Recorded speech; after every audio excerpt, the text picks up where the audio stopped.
sebelum Lebaran kalau nggak salah sudah sampai dengan para hazab ya, hazab atau sampai lanjutan nanti selesai. Karena dari Lebaran sudah selesai.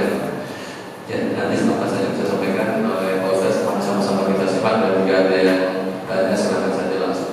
Baik, singkat waktu. Assalamualaikum warahmatullahi wabarakatuh. Bismillahirrahmanirrahim. Assalamualaikum warahmatullahi wabarakatuh.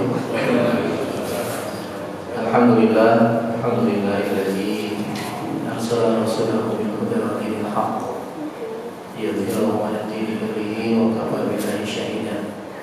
Asyhadu an la ilaha illallah wahdahu la syarika lahu wa asyhadu anna Muhammadan 'abduhu wa rasuluhu alladzi la nabiyya ba'dahu. Allahumma salli wa sallim wa barik ala nabiyyina wa rasulina Muhammad wa ala alihi wa sahbihi ajma'in. Qala Allah ta'ala fil Qur'anil Karim, a'udzu billahi minasy syaithanir rajim. Ya ayyuhalladzina amanu taqullaha haqqa tuqatih wa la tamutunna illa wa antum muslimun. Shadaqallahul 'azim. Bapak hadirin jemaah salat maghrib dirahmati Allah. Alhamdulillah malam hari ini kita bisa hadir di majelis yang mulia ini. Mohon maaf agak terlambat. Sebenarnya sih nggak macet banget. Cuma karena saya baru ngisi acara PK di halaman baru juga, baru selesai tadi jam 5:30 kurang 5 menit. Biasanya tadi dari sana jam 5:30 lewat 5. Sampai sini macet, sampai sini terlambat. Kalau macet di jembatan besi nggak macet, lancar. Kalau macet nggak nyampe ya. Karena dari sana 10 menit sebelum maghrib. Kita lanjutkan kajian sirah nabawiyah kita. Terakhir saya lihat di undangan yang di-share itu sebelum Ramadan itu sampai dilanjutkan perang Bani Nadir. Ya, katakanlah itu kita sudah selesaikan ya. Intinya saya sudah sampaikan sorry. Tapi secara singkat kemudian sebagai review yang kita ingat gitu ya. Jadi perang Bani Nadir itu adalah perang yang terjadi antara kaum muslimin dengan Yahudi Bani Nadir. Kenapa perlu diperangi? Karena Yahudi ini berusaha untuk membunuh Rasulullah. Maka akhirnya Rasulullah memerintahkan para sahabat untuk mengepung perkampungan Yahudi Bani Nadir. Padahal awalnya Rasulullah sudah minta baik-baik. Jadi diberi waktu kurang lebih 10 hari untuk berkemas. Kalau mereka penuhi itu, maka mereka bisa membawa seluruh harta mereka. Tapi kemudian mereka disuruh menolak. Menolaknya pun ada sebabnya. Salah satunya adalah karena ada janji manis dari orang-orang munafik, sehingga muncul keberanian mereka yang tadinya takut, ya. Tapi kemudian karena disokong oleh orang-orang munafik, kemudian jadi berani. Walaupun pada akhirnya orang-orang munafik kemudian mengingkari janjinya, ya, sesuai dengan sifat kata Nabi, ayatul munafik salasun. Tanda orang munafik itu ada 3. Nah, sehingga akhirnya Rasulullah mengepung Yahudi Bani Nadir sampai akhirnya mereka menyerah. Maka ketika mereka menyerah, mereka harus keluar dari Madinah, walaupun hukuman asalnya hukuman mati. Tapi kemudian Abdullah bin Ubay bin Salul, tokoh munafik, meminta keringanan pada Rasul untuk Yahudi Bani Nadir, sehingga Rasulullah pun mengurangi hukumannya dengan cara mengusir mereka keluar dari Madinah, dan juga dengan catatan tidak boleh membawa harta benda kecuali sebanyak yang bisa dimuat oleh 1 ekor unta. Maka mereka keluar semuanya. Dan juga bagaimana kaum muslimin dalam perang ini mendapatkan harta rampasan perang yang begitu banyak, ya, yang disebut dengan pahit, gitu. Karena tidak sampai terjadi benturan, gitu. Maka maka bukan disebut ghanimah, tapi disebut pai. Nah, cukup banyak, ada 50 baju besi, 50 topi baja, 340 pedang, harta benda, dan tempat tinggal semuanya. Jadi perkebunan Yahudi Bani Nadir itu menjadi milik kaum muslimin.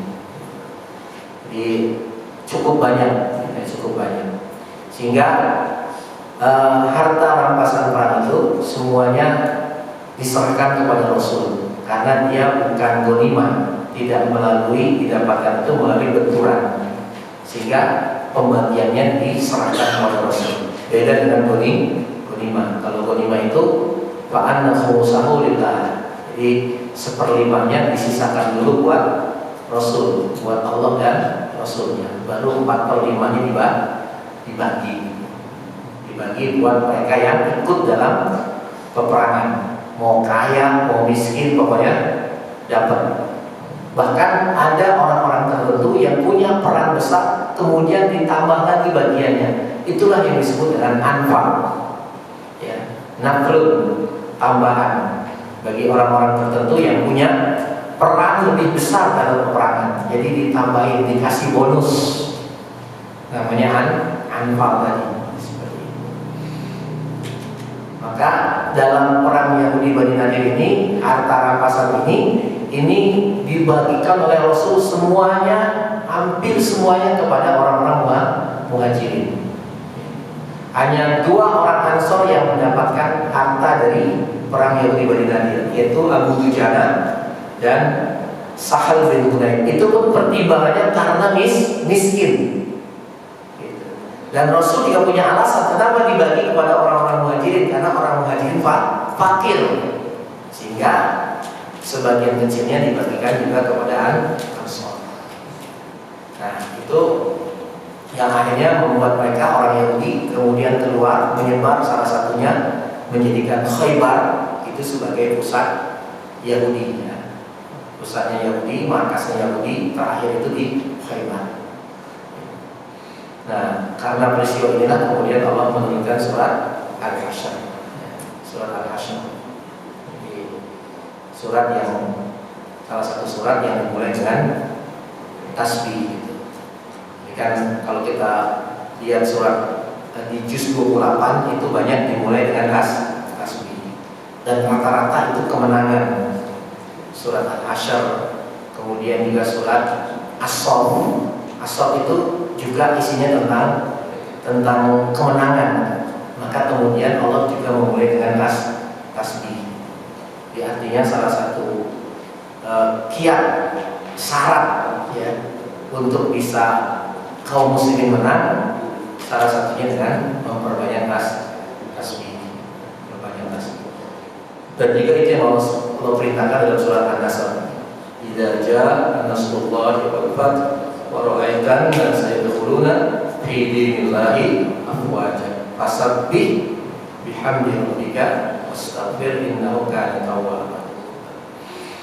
Jadi karena memang syarat kemenangan itu Allah akan berikan kepada kaum muslimin kemenangan itu dengan 2 syarat. Syarat pertama, syarat madiyah yang sifatnya materi. Bisa dana, kemudian juga dukungan, kemudian juga media kalau sekarang ini, kemudian senjata, pokoknya itu sifatnya madiyah. Ini syarat pertama untuk memperoleh kemenangan. Syarat kedua adalah maknawiyah. Nah, ini yang paling penting bagi seorang muslim, bagi kaum muslimin kalau mau menang, yang harus benar-benar diperhatikan, dijadikan prioritas. Syarat itu syarat di mana? Madiyah. Kenapa? Madiyah nggak apa-apa kurang, nanti Allah yang lengkapin. Tapi maknawiyahnya jangan kurang.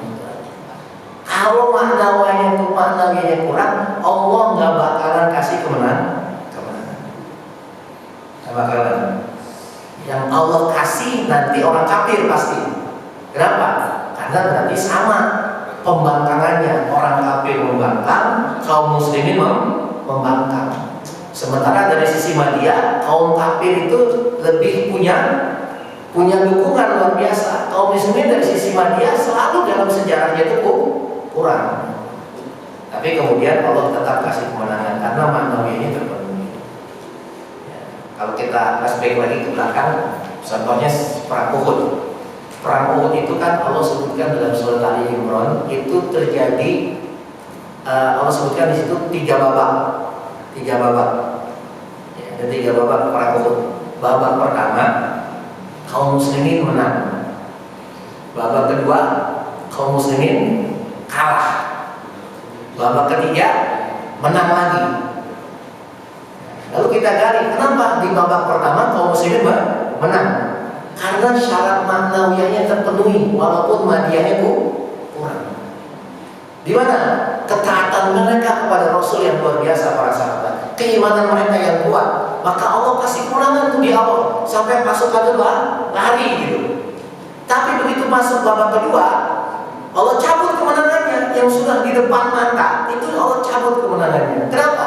Karena syarat maknawiyahnya sudah tidak terpenuhi. Saat kapan? Saat para sahabat yang ditugaskan di Bukit Pemana itu melanggar perintah Rasul. Meninggalkan pos mereka demi mengejar dunia. Maka kemenangan yang sudah depan mata Allah cabut lagi. Kocar kacir kaum muslimin. Sampai Rasulullah diisukan terbunuh. Banyak para sahabat yang kemudian syahid. Nah, begitu masuk babak ketiga, kembali lagi mereka mentaati Rasulullah. Ibarat mereka bangkit, maka Allah kasih kemenangan. Jadi madiah itu nggak ada masalah kurang. Yang penting maknawiyahnya. Maknawiyahnya yang penting yang harus dipenuhi. Jangan sampai kurang, yaitu kedekatan kita dengan Allah. Ya, itu tentang perang Bani Nadir. Kita lanjut ke perang Ahzab saja langsung, ya, karena walaupun ada beberapa peristiwa sebelum masuk perang Ahzab, ya, jadi perang Bani Nadir itu kan terjadi setelah peristiwa perang Uhud, ya. Kemudian setelah itu terjadilah perang Bani Nadir. Maka kemudian di tahun 5 Hijriah terjadilah perang Ahzab. Walaupun kurang lebih dalam catatan di kitab Ar-Rahikul Maktum ada 3 perang yang terjadi sebelum perang Ahzab. Ada perang Najd namanya, kemudian ada perang Badar kedua. Jadi ada istilah perang Badar kedua. Perang Badar kedua ini adalah janji Abu Sufyan di perang Uhud. Jadi ketika mereka tidak berhasil menguasai kaum muslimin itu di babak ketiga. Jadi walaupun mereka di babak kedua menang, tapi di babak ketiganya tidak berhasil menguasai kaum muslimin. Termasuk target utama mereka Rasulullah tidak terbunuh, Abu Bakar tidak terbunuh, Umar tidak terbunuh. Maka akhirnya mereka mengancam, kita ketemu lagi di Badar nanti. Tahun depan kita ketemu di Badar, kata Abu Sufyan. Maka dijawab oleh kaum muslimin, siap, kita ketemu di Badar. Dan betullah pada bulan Sya'ban tahun 4 Hijriah, Januari 626 Masehi, ya, kaum muslimin teringat akan tantangan dari Abu Sufyan. Maka kemudian mereka pun bersiap-siap untuk berangkat ke Badar. Ketika itu kaum muslimin jumlahnya 1.500 pasukan. Sementara kaum kafir sudah menyiapkan 2.000 pasukan. Tapi kaum muslimin sudah berjalan ke Badar, ya, sudah menunggu di Badar, tapi ternyata kaum musyrikin belum datang juga. Kenapa? Mereka membatalkan keberangkatan mereka ke Badar. Jadi muncul rasa takut pada diri mereka. Mereka punya pengalaman buruk di Badar kalah, di Uhud gak bisa menguasai.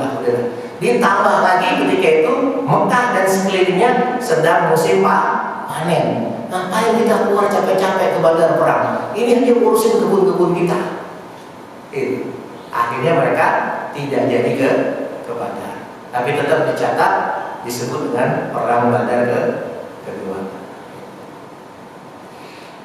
Padahal kalau terjadi bisa jadi kalah itu ya, secara itu karena 1.500 lawan 2.000. Ketika 1.000 lawan 300 saja kaum muslimin menang. Ketika di Uhud juga begitu, 3.000 lawan 1.000, bahkan 3.000 lawan 1.000, bahkan 700 doang, 700, karena yang 300-nya pulang orang munafik. Nah, ini perang Badar kedua. Kemudian perang yang ketiga sebelum terjadinya perang Ahzab adalah perang Daumatul Jandal namanya. Itu di akhir Rabiul Awal tahun 5 Hijriah. Maka setelah itu terjadilah perang Ahzab, yang kemudian perang ini ya dinamakan Ahzab. Maka kita dapatkan dalam Al-Quran satu surat yang dinamakan dengan surat Al-Ahzab. Surat Al-Ahzab diambil dari awal-awal surat ini yang berbicara tentang kondisi di perang Ahzab. Lalu kenapa perang ini terjadi? Bahkan ini perang besar terakhir yang terjadi antara kaum muslimin dengan orang-orang kafir Quraisy. Cuma bedanya Quraisy tidak sendirian, dia bersama dengan suku-suku Arab yang lain, bahkan berkoalisi juga dengan orang-orang Yahudi. Nah, ini perang besar terakhir. Setelah itu nggak terjadi lagi peperangan antara kaum muslimin dengan kaum kafir Quraisy, perang besar lah. Sampai nanti 1 tahun kemudian terjadilah perjanjian Hudaybiyah, gencatan senjata, sudah nggak ada perang. Sampai akhirnya 2 tahun kemudian terjadi Fathu Mekah, penaklukan kota suci Mekah. Jadi ini perang terakhir, perang besar terakhir yang terjadi antara kaum muslimin dengan orang-orang kafir Quraisy Mekah. Kenapa perang ini terjadi? Karena ada provokasi oleh orang-orang Yahudi Bani Nadir. Jadi mereka di perang Bani Nadir tadi terusir Yahudi, menyingkir semua ke Khaybar. Banyak mereka menyingkir ke Khaybar. Maka di situ bikin benteng, bikin markas, gitu ya, untuk menyusun rencana menghancurkan kaum muslimin. Tapi tadi Yahudi itu pengecut, untuk berhadapan langsung gak berani. Maka mereka lakukan apa? Mereka datang ke Quraisy, datang ke Fazarah, datang ke Ghatafan, datang ke Sulaim, datang. Ngapain? Provokasi. Memprovokasi mereka untuk bersama-sama menyerang kaum muslimin di Madinah. Jadi untuk berhadapan sendiri lagi dengan orang kaum muslimin tidak berani.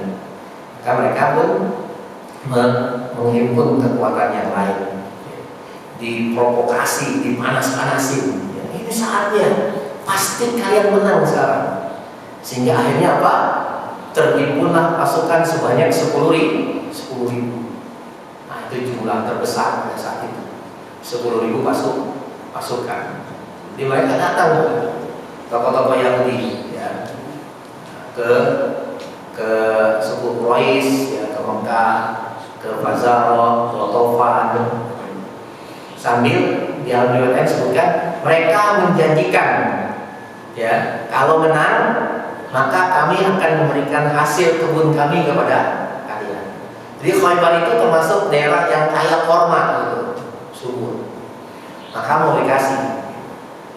Nah, sebenarnya masih ada satu Yahudi yang ada di Madinah, yaitu Yahudi Bani Quraisyah.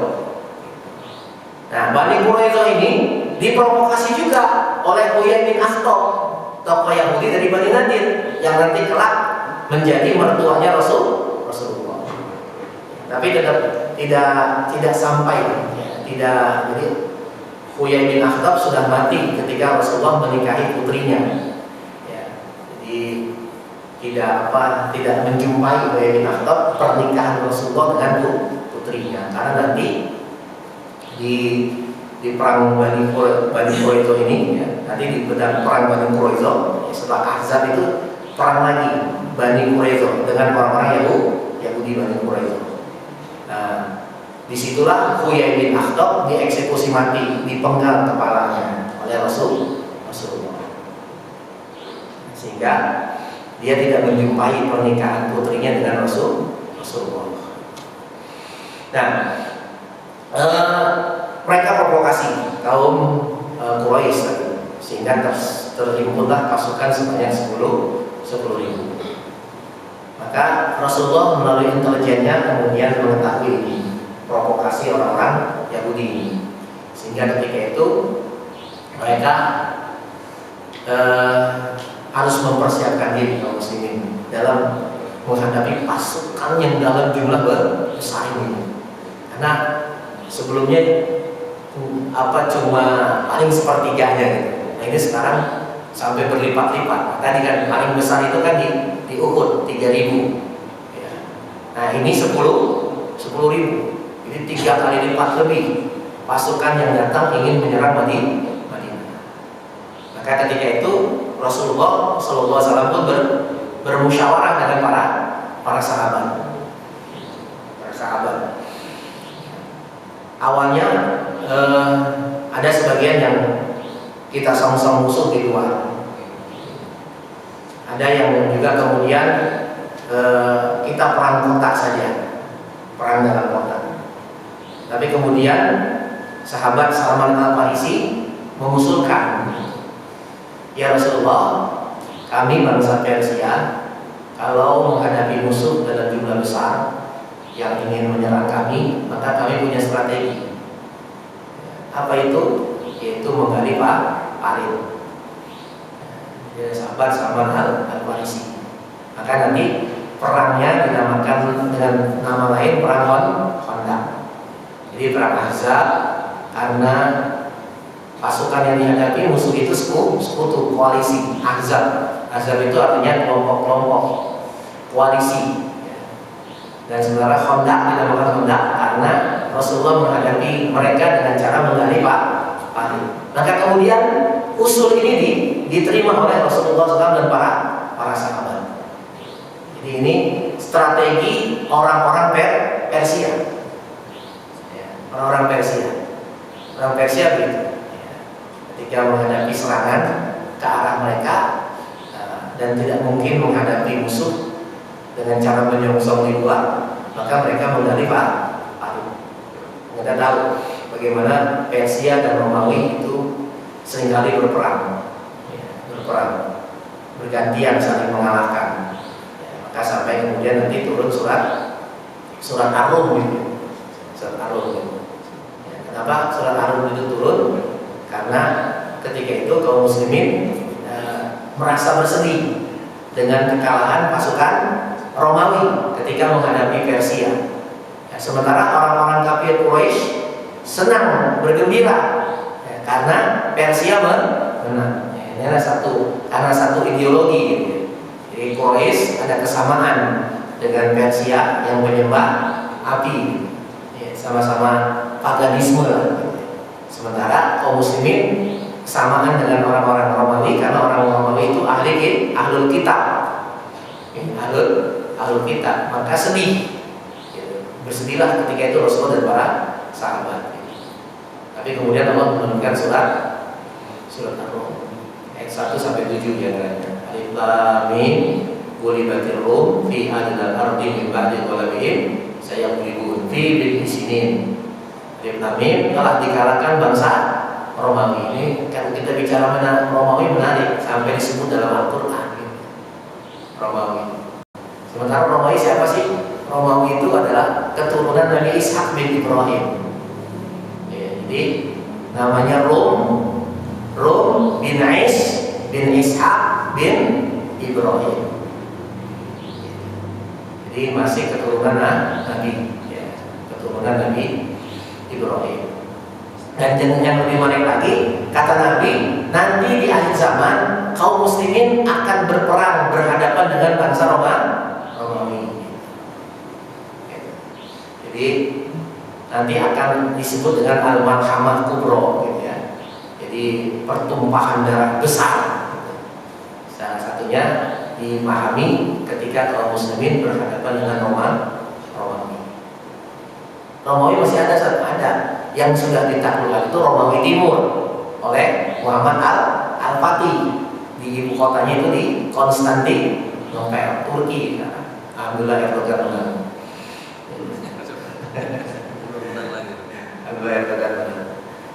Nah, itu Romawi Timur. Romawi kan saking besar kekuasaannya dibagi dua, Romawi Barat dan Romawi timur.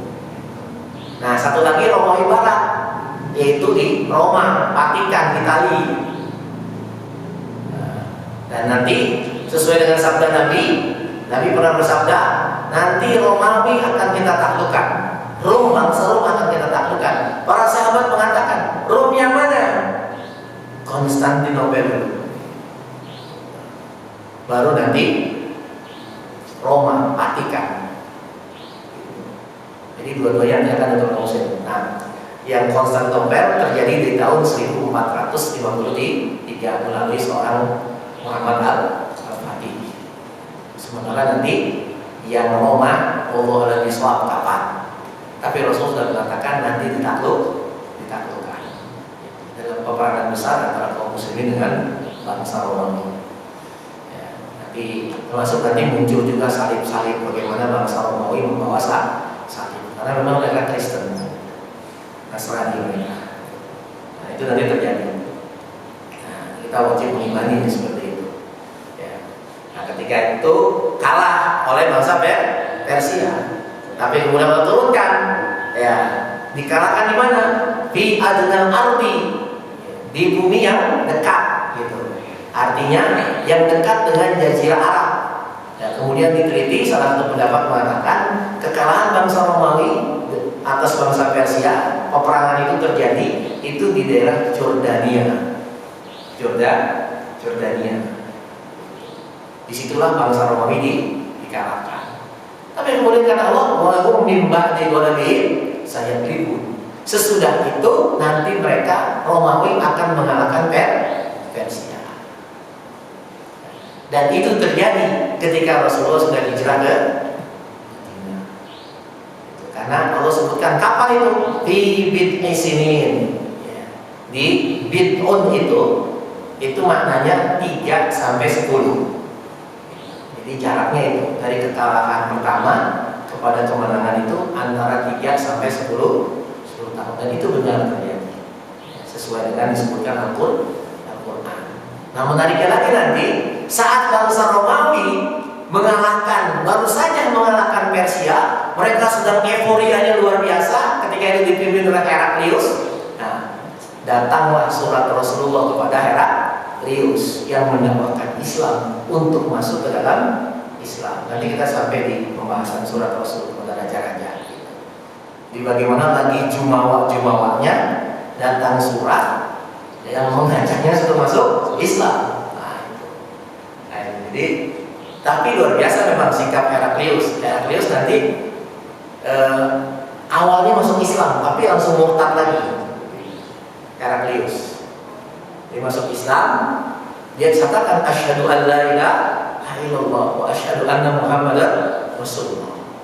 Tapi saat pendeta-pendetanya nggak mau masuk Islam, akhirnya dia murtad lagi. Takut kehilangan kekuasaannya. Walaupun ketika utusan Rasul mau balik lagi ke Madinah, kata Heraklius, sampaikan salamku buat Rasulullah. Katakan bahwasanya aku tetap sebagai muslim. Tapi begitu disampaikan oleh Rasul, ya, kepada Rasul oleh sahabat ini, apa kata Rasul? Dia adalah musuh Allah. Kata Rasulullah. Jadi bohong gitu kalau dia masih muslim. Jadi dia murtad. Baru Islam, murtad lagi. Jadi ada tuh baru Islam murtad ada. Nah, satu-satunya Heraklius. Beda nanti dengan Kaisar Persia. Kalau Kaisar Persia dirobek itu surat Rasul, baru mukadimahnya saja dikritisi gitu. Min Muhammadin Rasulillah sallallahu alaihi wasallam ila azimi Faris. Dari Muhammad utusan Allah kepada pembesar Persia. Maka katakan dia, siapa ini orang yang berani-berani menempatkan namanya terlebih dahulu sebelum namamu? Sombongnya luar biasa. Jadi baru mukadimahnya sudah menunjukkan kesombongan di komentar. Ini berani-beraninya orang tulis namanya sebelum nama saya. Padahal ini dari tempat yang hina gitu. Hamba saya kata Kaisar Persia gitu. Maka ketika itu dilaporkan kepada Rasulullah, kata Rasulullah, Mazzakallahu mulkahu kama mazzaqa risalati. Ya, semoga Allah merobek-robek kekuasaannya sebagaimana dia merobek-robek suratku. Dan itu terjadi. Tidak lama kemudian dia dikudeta oleh anaknya sendiri, dibunuh. Persis ya, saat utusan Persia datang temui Rasul malam hari sampai itu, kata Rasul, besok kalian temui aku pagi hari. Maka begitu besok pagi datang lagi, mereka menemui Rasul, dua utusan dari Kisra Persia ini, raja kalian sudah mati semalam, kata Rasul. Ah, benarkah itu? Benar, karena aku dapatkan dari wahyu, kata Rasul. Ya, maka sekarang kamu balik. Sekarang buat apa kamu membawa saya? Jadi Rasul kan mau dibawa tuh, mau dibawa oleh dua pasukan itu di hadapan Kaisar Persia. Kata Rasul, buat apa saya datang menemuinya? Sementara dia sudah mati. Sekarang kamu balik aja ke rajamu di Yaman, di Bazan. Gitu. Sampaikan apa yang saya sampaikan. Maka kepada rajanya itu di Bazan, jadi dia Persia itu punya daerah jajahan di Yaman. Rajanya ketika namanya Bazan. Ditemui, kembali pasukan itu ke Bazan di Yaman. Lalu sampaikan, kata Bazan, baik, kita tunggu. Benarkah apa yang dia katakan? Karena apa? Informasi dari Persia ke Yaman itu butuh waktu 1 bulan. Dulu kan belum ada WA, belum internet. Maka kata Bazan, kita tunggu sampai ada berita dari Persia. Ternyata betul. Satu kemudian sampai surat Raja Persia yang baru, yang merupakan anak dari raja sebelumnya yang mengkudeta dan membunuh ayahnya sendiri. Maka ketika Bazan dapat itu, kata Bazan, asyhadu an la ilaha illallah wa asyhadu anna Muhammadar Rasul. Maka semenjak itu Yaman menjadi negeri Muslim.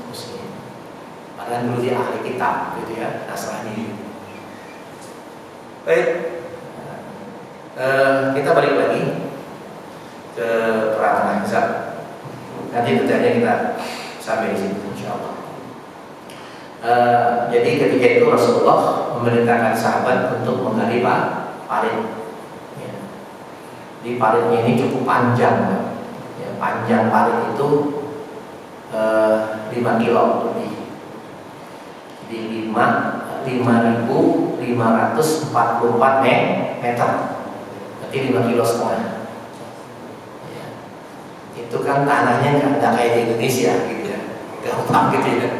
Begitu digali batu-batu mulu gitu, seperti itu. Nah itu ya. Makanya nanti sampai ketika para sahabat menemukan satu batu yang nggak bisa dihancurkan gitu. Ya, sehingga Rasulullah harus turun tangan. Maka di sana kemudian Allah memberikan kabar gembira buat Rasulullah dan para sahabat.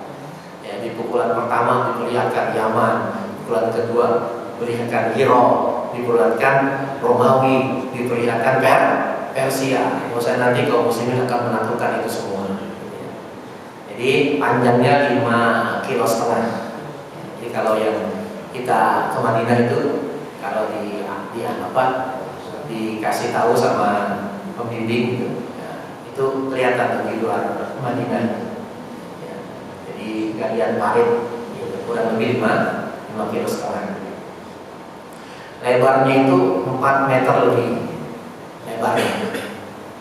Lebarnya ya. Nah, makanya cukup sulit.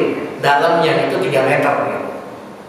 Jadi makanya pasukan musuh nggak bisa menembus karena cukup jauh juga 4 meter gitu.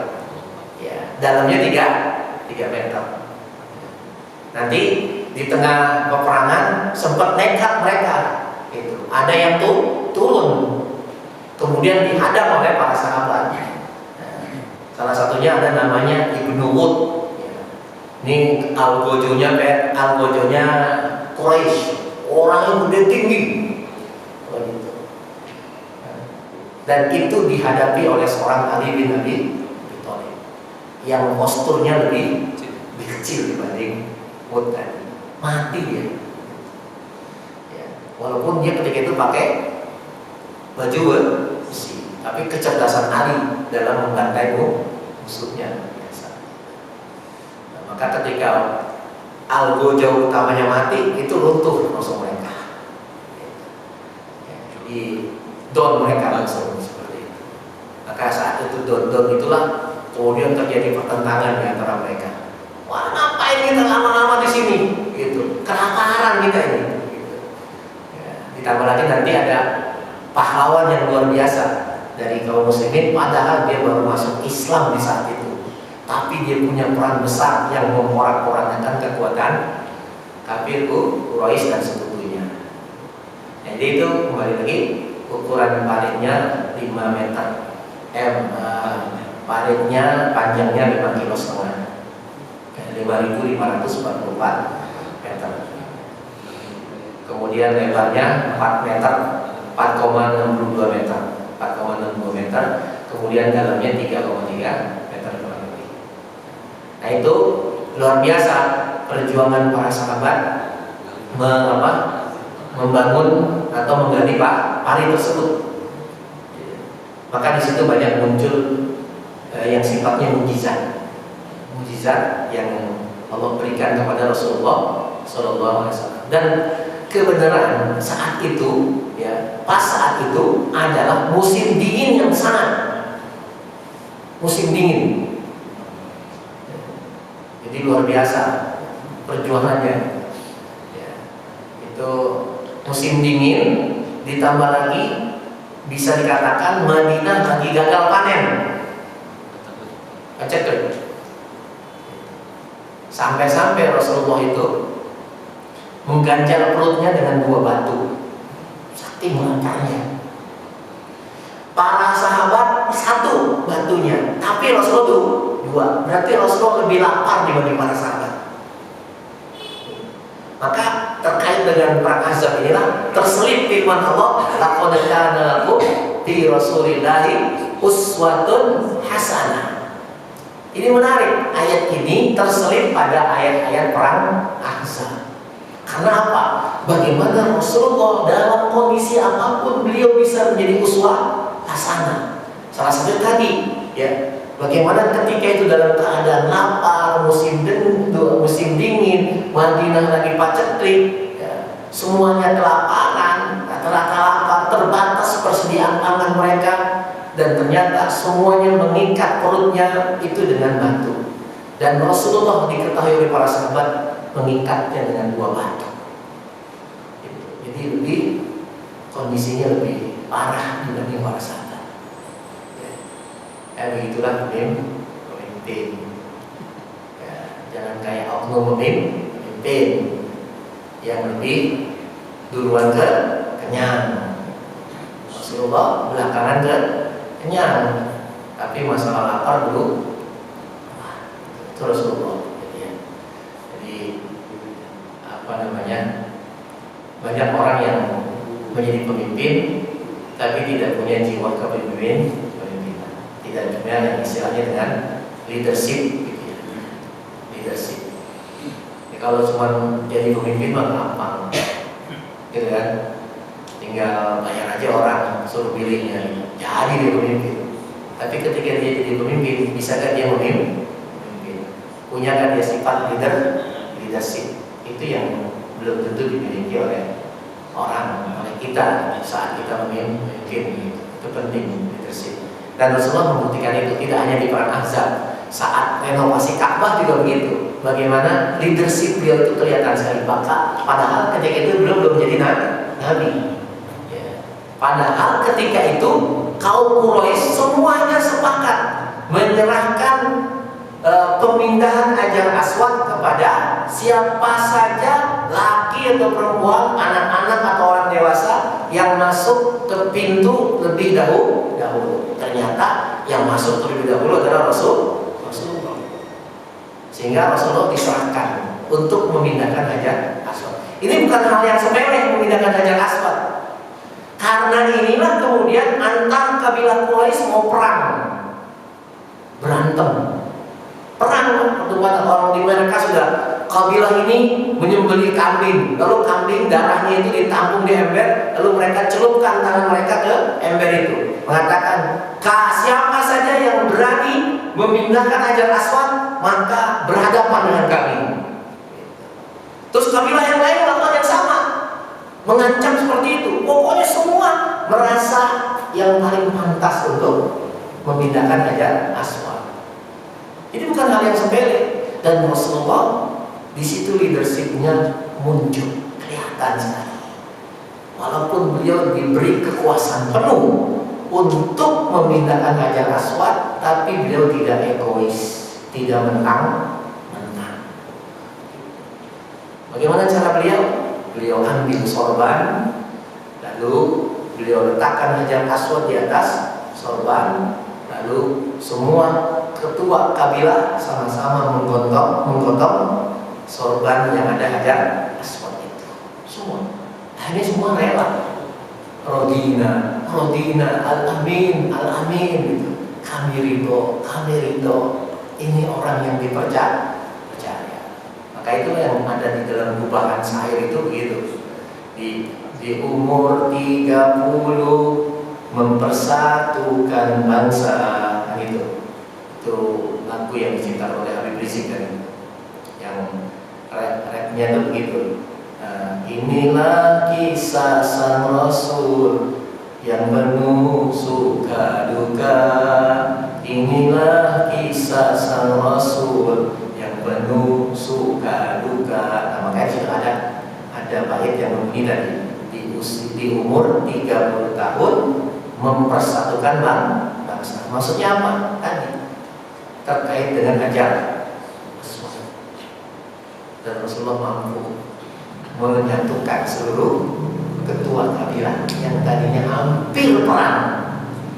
Itulah leadership biasa Rasulullah Sallallahu Alaihi Wasallam. Berapa menit lagi, Pak? Habis? Belum. Ya, jadi ada beberapa kejadian yang terjadi saat saat penggalian Pahit ini. Ya, karena dalam keadaan lapar, kemudian masing-masing dari mereka sangat butuh sekali yang namanya makanan. Maka ada satu kejadian pertama adalah ketika Rasulullah SAW diberikan ditawari oleh seorang sahabat, ya, di mana sahabat ini diam-diam menemui Rasul. Sebelumnya dia sepakat sama istrinya, wahai istriku, aku ingin menjamu Rasulullah. Tapi Rasulullah saja kita undang ke rumah kita untuk makan bersama kita. Kita punya stok makanan. Tapi memang ini cukup buat kita dan Rasulullah. Maka kemudian sahabat itu pun datang menemui Rasul yang sedang bersama dengan sahabat lain menggali pahit. Maka ketika dibisikin, Rasulullah yang mengangkatkan sahabat ini, Rasul justru mengumumkan. Dia diam-diam, Rasul, saya pengen mengajak Anda makan di rumah, tapi jangan ajak yang lain, yang ini terbatas, Rasul. Udah umpet-umpet, udah pelan-pelan ngomong. Rasul malah ngajak sahabat. Kira-kira kalau kita kayak apa itu? Wah, udah heboh, luar biasa. Begitu juga dengan sahabat itu, ya aduh, ya Rasul. Semuanya datang ke rumah sahabat itu. Tapi apa yang terjadi? Ternyata makanan itu nggak habis-habis. Padahal secara dohir, secara matematis itu cukup buat bertiga. Tapi kemudian ratusan sahabat makan dari situ. Makan. Terus ayo makan. Kata sahabat ini berbisik sama dia, kok nggak habis-habisnya gitu? Nggak habis-habis makanan itu. Jadi Allah berikan itu kepada Rasulullah SAW. Ada lagi seorang sahabat ya, wanita. Dia diam-diam membawa segenggam kurma. Dia datang ingin menemui kakaknya dan mamanya yang sedang menggali pahit. Tapi kemudian dia melewati Rasulullah. Lalu Rasulullah tanya, mau kemana? Mau menemui paman dan kakakku, memberikan ini. Apa itu? Kurma. Bolehkah saya pegang, kata Rasul? Akhirnya dikasih Rasul.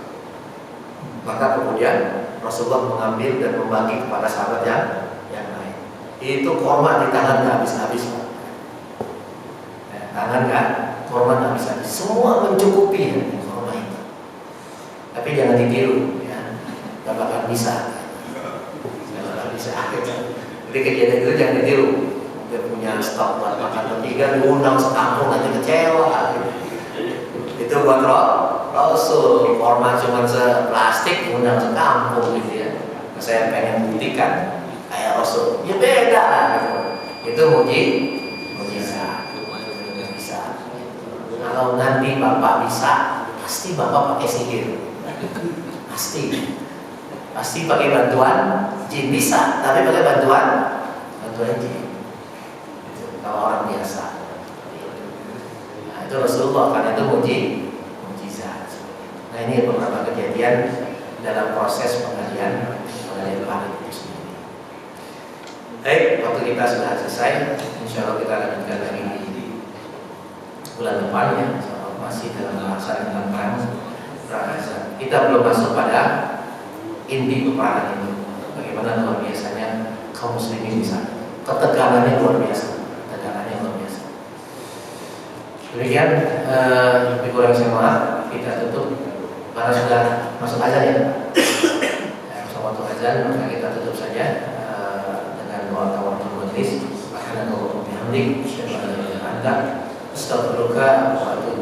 Assalamualaikum warahmatullahi wabarakatuh.